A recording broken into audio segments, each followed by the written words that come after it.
Do you object to people taking you as guru? Well, I think that if anyone who takes me as guru is misguided. Firstly, they don't understand what is guru. And also they don't understand me. I am just a very ordinary person. Moreover, the function of the outward guru, that is Bhagavan is guru. What he exemplified, what is the function of the outward guru? The function of the outward guru is to turn us within. So even Bhagavan didn't accept the role of guru. Though obviously he was guru, he never said, I am guru. He never, when people said he always, well, he never directly accepted the role of guru. I mean, it should be obvious to anyone that he is guru, but guru doesn't say I am guru. Guru says, guru is that which is in you as I am. Do you kind of feel that it's obvious, at least for some people, that you're a guru, even though you would never say you're a guru? Or is it's just Bhagavan, period? Well, for me, Bhagavan is the guru. I'm not saying that guru, there is only one guru. Guru may appear in different forms, in different ages, at different times, different circumstances. Guru may appear in different forms. But for me, if at all guru is to have an outward name and form, it is only Bhagavan, or Bhagavan and Arunachala, who I consider as one and the same. So that is for me personally, and that doesn't mean others who may take some other name and form as guru. I'm not saying they're wrong, but I'm just saying for me, Bhagavan is guru. And we need to understand, as I say, we need to understand what is the function of guru.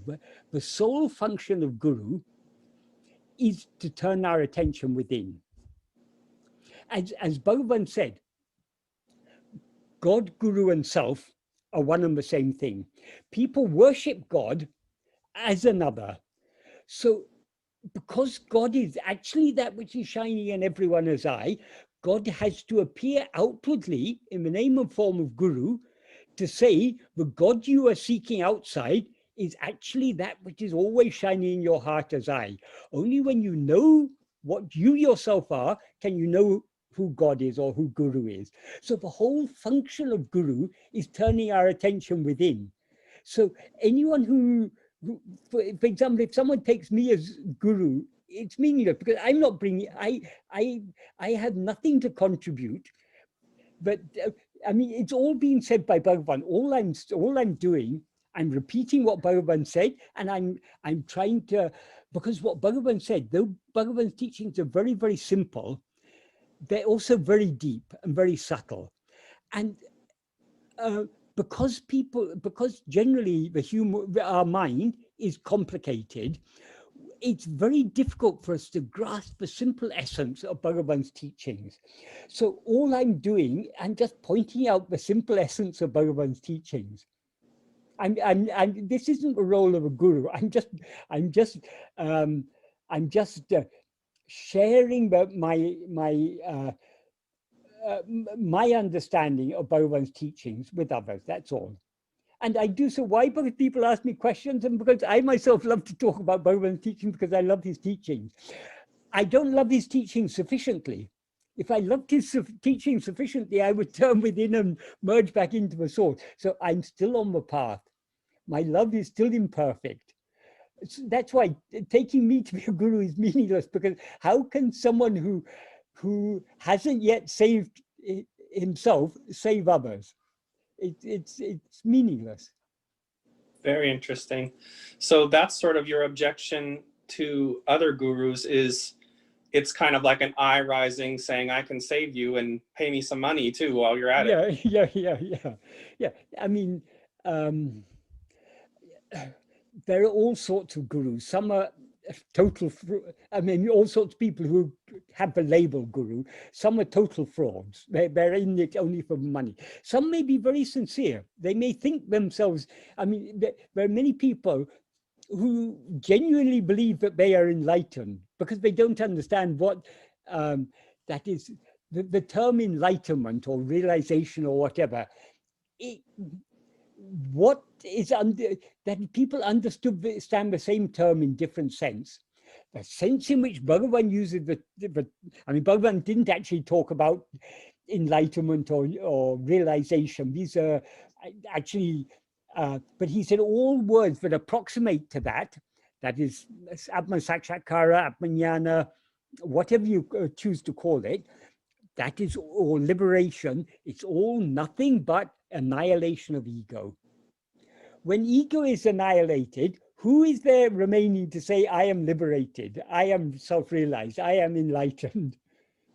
You have said multiple times that you're not enlightened, which, as you know, Bhagavan says is a grounds for ridicule, just as much as saying, I am enlightened. But you've said, to your point, that it's better to be wrong and ridiculed for being humble rather than being proud.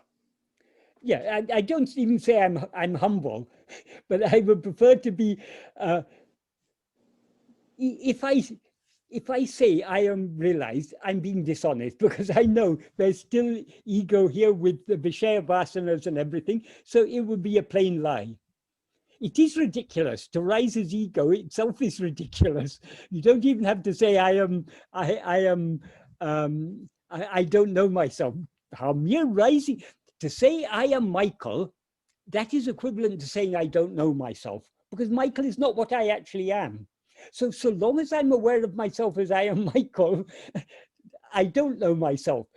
But even when I know myself as I am Michael, what I actually am, the pure I am, is always aware of itself as it actually is. So as Bhagavan said, there's nothing for us to gain. That is, we already know ourselves. He says in verse 26 of Upadeshundya, Tana iritale, tanna yaridalam. Being oneself alone is knowing oneself. We all are being ourselves, so we all know ourselves. But trouble is we are not just being ourselves, we are adding something to that. Instead of just being aware of ourselves as I am, we're aware of ourselves as I am Sean or I am Michael. That is where the problem arises. So because the ignorance is just a wrong knowledge superimposed upon the real knowledge. The real knowledge is just the fundamental awareness I am. Ignorance is superimposed on that. There's not no one ever says I am not, or no one ever ceases to be aware of themselves. We are always aware of I am. So the jnana is always shining there. But it is seemingly obscured because we mistake ourselves to be this or that.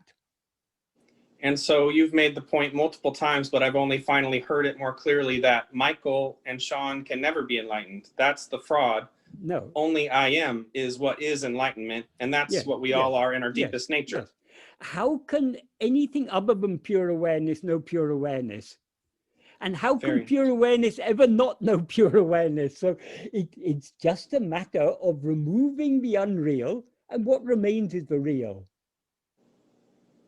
Where Bhagavan used to joke about the English word realization. He said, how can you realize what is already realized, what is already real?